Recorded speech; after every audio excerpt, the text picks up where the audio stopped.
There's no clean English translation for the word Mottainai. The closest approximations, what a waste or that's a shame, capture the literal meaning, but miss almost everything that makes the concept matter. Mottainai is not a phrase you say. It is a feeling you have, a specific, automatic, emotionally uncomfortable response that arises in Japanese culture whenever something useful is wasted, discarded, or undervalued.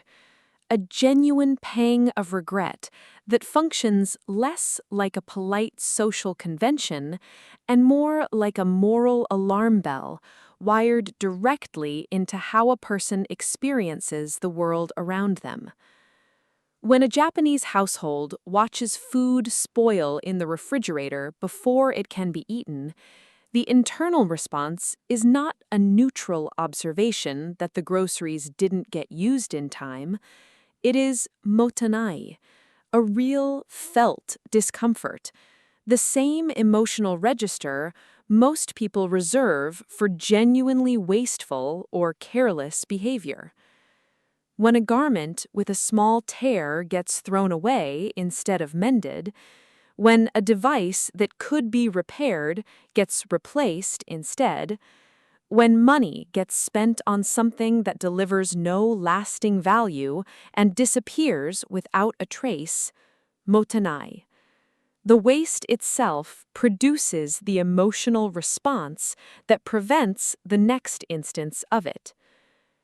American culture has no equivalent feeling wired into its relationship with consumption. Waste is not just tolerated in the American economy, it is structurally built in to nearly every system the average household interacts with. The retail cycle depends on the perception that last season's items are inadequate. The technology industry depends on devices being retired before they're broken. The food system produces more than will be consumed and treats the resulting waste as an unremarkable byproduct rather than a preventable loss. This video does something the typical Mottainai discussion doesn't.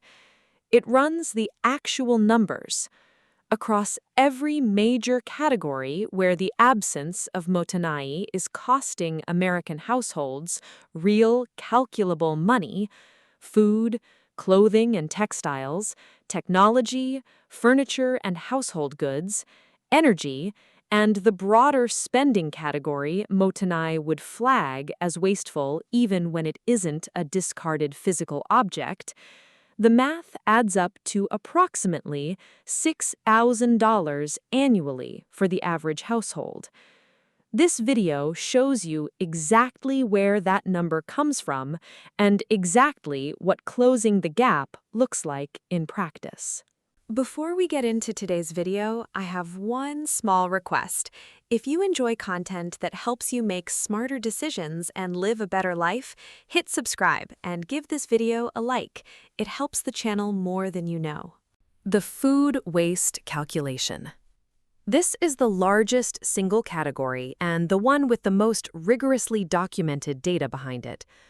The USDA estimates that American households waste approximately 30 to 40% of the food they purchase, not 30 to 40% of food produced nationally, 30 to 40% of what an individual household actually brings home from the grocery store, restaurant takeout, and food delivery, then fails to consume before it spoils, expires, or simply gets forgotten in the back of a refrigerator. The dollar figure behind this percentage is substantial. According to research from RTS, a waste and recycling data firm that has conducted detailed analysis of American food waste patterns, the average household discards approximately $1,500 to $2,100 worth of food annually. This is money that has already been spent. The transaction occurred at the grocery store or restaurant. The food was paid for in full. What gets thrown away is not a discount or an unrealized saving. It is a complete loss of money that has already left the household's bank account with absolutely nothing of value received in return. Mottainai, applied to food specifically, produces several concrete behavioral changes that directly address this loss. The Japanese kitchen tradition emphasizes using the entire ingredient. Vegetable peels and scraps go into stock rather than the trash. Slightly wilted greens get stir-fried rather than discarded. Leftover rice becomes fried rice rather than a forgotten container in the back of the refrigerator. This is not a cuisine-specific quirk. It is the direct behavioral output of an emotional orientation that makes throwing away usable food feel genuinely uncomfortable rather than routine. The American practical application starts with a structural change, a first-in, first-out refrigeration organization system, where older items are placed at the front and visible, rather than buried behind newer purchases. A weekly use-it-up meal built specifically from whatever is closest to expiring, planned before the next grocery trip, rather than after. A freezer-first policy for anything approaching its expiration date that isn't going to be used within 48 hours, converting a near loss into a preserved asset. According to research from the Natural Resources Defense Council, households that implement structured food waste reduction, meal planning aligned with what's already in the kitchen, proper storage techniques, and a genuine emotional reframe around throwing away food, reduce their food waste by 25 to 50%. Applied to the average household's $1,500 to $2,100 annual food waste, that reduction recovers $375 to $1,050 annually, conservatively $600 to $700 from this category alone. The textile and clothing waste calculation. The EPA documents that Americans discard approximately 82 pounds of textiles per person annually. Clothing, shoes, linens, and related fabric goods sent to landfills or, less commonly, donated or recycled. For a household of 3, that represents nearly 250 pounds of textile waste every single year. The financial story behind this weight figure is the fast fashion cycle that has restructured American clothing consumption over the past 2 decades. The average American purchased approximately 53 garments in 2024, according to McKinsey's State of Fashion research, with the average garment worn only 7 to 10 times before it was discarded, donated, or forgotten in the back of a closet. The average piece of fast fashion clothing costs $20 to $40 at an average of 53 annual garment purchases. The typical American spends approximately $1,300 to $1,800 annually on clothing, that is, on average, discarded after minimal use.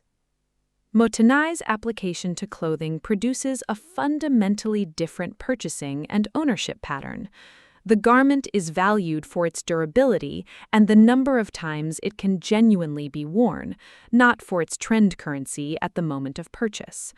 Small damage, a loose button, a small tear, a worn seam, triggers repair rather than disposal, treating the repair as a form of care rather than an inconvenience beneath the effort it requires. The financial reframe here is the cost per wear calculation, which Mottainai intuitively produces, and which most American consumers never explicitly calculate. A $30 fast fashion item worn 8 times before it's discarded costs $3.75 per wear. A $120 quality item, properly cared for and worn 100 times over several years, costs $1.20 per wear, 3 times cheaper despite costing 4 times more at the point of purchase. The practical application is not buy less in the abstract sense most minimalism content suggests. It is buy less frequently, buy for durability specifically, and repair rather than replace at the first sign of wear. A household that reduces annual garment purchases from 53 to 25, buying fewer, better items and extending the useful life of what they already own through basic repair, reduces annual clothing spending from approximately $1,500 to approximately $900, a savings of $600, while frequently improving the actual quality and longevity of their wardrobe. The technology replacement calculation. This category produces the single largest individual item financial impact on the list because the items involved are expensive and the replacement cycle is aggressive relative to actual functional lifespan. Modern smartphones are engineered to function reliably for 4 to 5 years with basic care, according to repair and durability analysis from iFixit.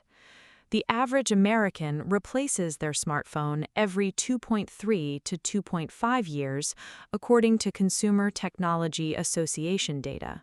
Roughly half of the device's genuine functional lifespan, discarded not because it has failed, but because a newer model has been released, and the existing device, through marketing and social comparison, has come to feel inadequate despite continuing to function exactly as well as it did on the day it was purchased. The financial cost of this early replacement cycle is the accelerated depreciation premium. A $1,000 smartphone replaced every 2.5 years instead of every 5 years means paying for 2 full devices instead of 1 across the same 10-year period. An additional $1,000 in spending purely from compressed replacement timing, or approximately $200 annualized across that decade. Mottainai's application to technology is the emotional reframe that treats a functioning device as something to be valued and used to its full potential, rather than something to be replaced as soon as a marginally better alternative exists. This does not mean refusing all technology upgrades. It means the upgrade decision is governed by genuine functional inadequacy or failure, rather than by the psychological pull of marginal improvement and social comparison. The same calculation applies to laptops, televisions, and major home electronics, each of which carries a similar gap between marketed replacement cycle and genuine functional lifespan. The aggregate technology category, phones, laptops, televisions, and related electronics, produces approximately $400 to $600 in annual savings for a household that extends replacement cycles toward genuine functional lifespan rather than marketing-driven upgrade timing. The furniture and household goods calculation. Americans discard substantial quantities of furniture and household goods, specifically during relocation. Moving to a new home or apartment frequently triggers a decision to leave behind furniture rather than transport it, followed by the purchase of new furniture at the new location. According to the EPA's municipal solid waste data, furniture and furnishings represent a notable and growing category of landfill waste, with relocations identified as one of the primary triggers. The financial logic behind this pattern rarely survives scrutiny. The cost of professional moving services for furniture is real, but is frequently smaller than the cost of replacing the same furniture new at the destination. A household that discards a $2,000 living room set during a move because transporting it feels inconvenient, then purchases a comparable replacement set at the new home, has converted a one-time transportation cost into a full repurchase cost, often a difference of $1,500 to $1,800 in unnecessary spending for furniture that was functionally identical to what was discarded. Beyond the relocation-specific waste, the broader furniture and household goods categories suffers from the upgrade over repair pattern documented in the technology section. A wobbly chair gets replaced rather than having its joint re-glued for the cost of wood glue and 20 minutes of effort. A worn cushion gets discarded, along with the otherwise functional piece of furniture it belongs to, rather than having the cushion reupholstered or replaced individually. Mottainai's furniture application produces the specific habit of evaluating whether a damaged or worn item can be restored before defaulting to replacement. The aggregate household goods category, furniture repair versus replacement, relocation furniture retention versus discard and repurchase, and general appliance and household item longevity, produces approximately $500 to $800 in annual savings for households that adopt repair-first habits, relative to the American default of replacement-first habits. The energy and resource waste calculation. Mottainai extends beyond physical objects into the broader category of resources, including energy, water, and time, treated as valuable and therefore inappropriate to waste carelessly. The average American household spends approximately $2,000 to $2,500 annually on home energy according to the Energy Information Administration, and research on household energy efficiency consistently finds that a meaningful percentage of this spending, typically estimated at 10 to 20%, represents genuinely wasted energy. Heating and cooling an empty home at full intensity, lights left on in unoccupied rooms, electronics left in standby power draw rather than fully powered down, water running longer than necessary for the task being performed. This is not a suggestion that households should live in physical discomfort to save marginal energy costs. That framing itself misunderstands Mottainai, which is not about deprivation, but about the elimination of waste that provides no corresponding benefit. A thermostat programmed to adjust automatically when the home is empty provides identical comfort during occupied hours while eliminating the waste of heating or cooling unoccupied space. Lights with motion sensors in low traffic areas eliminate the waste of illumination nobody is using without reducing illumination when it's actually needed.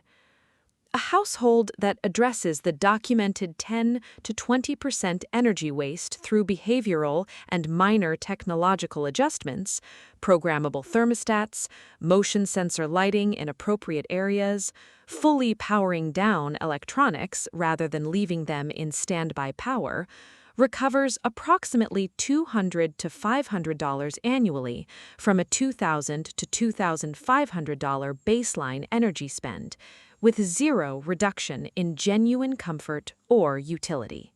The time and convenience waste calculation.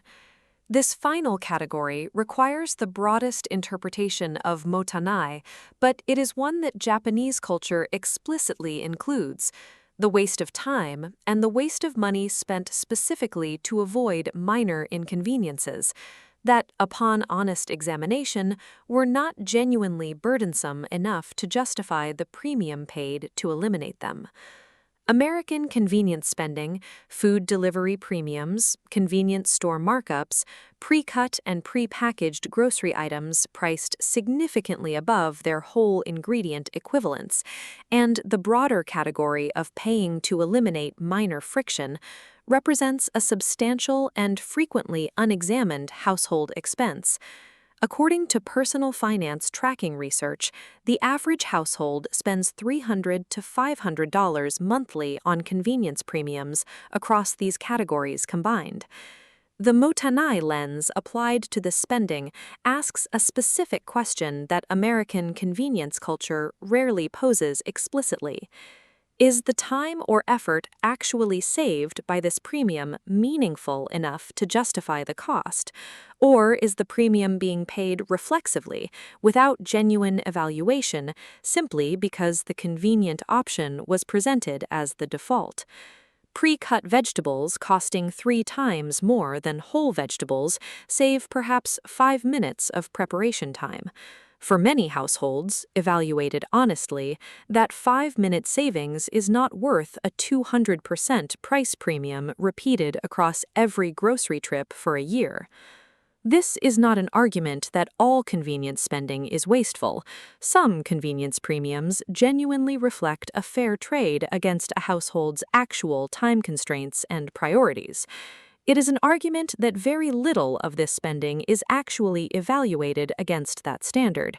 It happens by default, the way most unexamined spending happens, and a Mottainai-informed audit of convenience spending, applied with the same honest evaluation Japanese culture applies to whether discarding food or clothing is genuinely justified, recovers approximately $1,200 to $2,000 annually for the average household without requiring genuine sacrifice of the convenience that matters.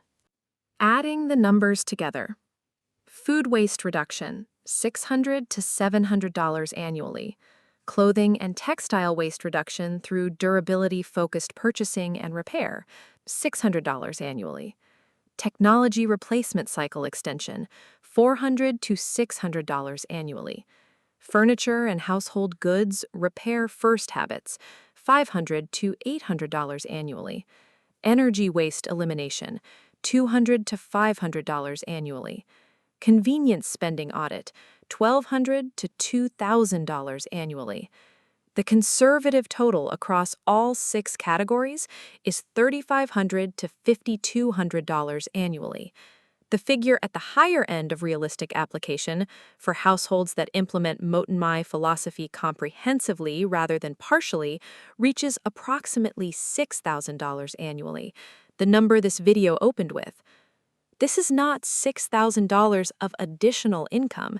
It is $6,000 that the average American household is currently losing entirely.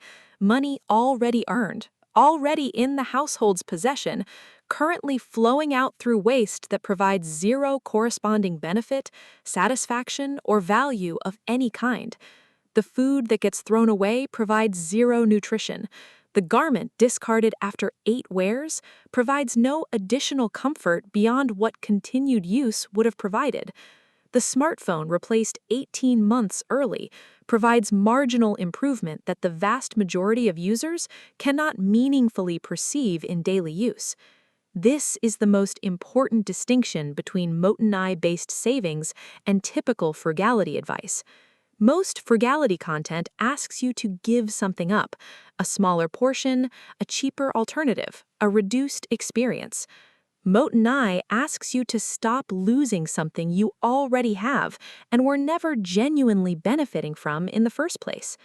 The $6,000 recovered annually through Mottainai practice is not $6,000 of sacrificed enjoyment. It is $6,000 of previously discarded value recovered through attention rather than deprivation. $6,000 annually invested at 8% average returns over 20 years becomes approximately $297,000. Over 30 years, approximately $680,000. From food that wasn't thrown away, from clothing that was repaired instead of replaced, from a phone kept for an additional 18 months, from a chair that was re-glued instead of discarded, from convenience premiums evaluated honestly rather than paid reflexively. The deepest insight in Mottainai is not actually about money, it's about attention. Waste, in any category, is what happens when attention is absent. The food spoils because nobody was paying attention to what was already in the refrigerator before the next grocery trip. The garment gets discarded because nobody paused to consider whether the small tear was worth $8.10 to repair. The phone gets replaced because nobody questioned whether the marginal camera improvement actually mattered enough to justify $1,000. Mottainai is, at its core, a discipline of attention applied to resources, the practice of genuinely noticing what you have, what state it's in, and whether discarding it reflects real necessity or simply the absence of having considered the alternative. American consumer culture has spent enormous resources making sure that attention is the scarce commodity, that the path of least resistance is always discard and replace, that the convenient option is always presented before the resourceful one, that the emotional experience of throwing something away or buying something new carries no friction whatsoever. Mottainai reintroduces the friction. Not friction for its own sake, friction specifically calibrated to the moment where attention would catch the waste before it happens. The pause before throwing away the wilting vegetables that could still be used. The moment of consideration before discarding the garment with the loose button. The genuine evaluation of whether the new phone's improvements mattered before the old one is retired. That pause costs nothing. The American household practicing it consistently recovers approximately $6,000 annually, not through deprivation, but through attention applied to resources that were already there, already paid for, and already capable of providing more value than they were being allowed to provide. The feeling has no English word. The financial outcome translates perfectly.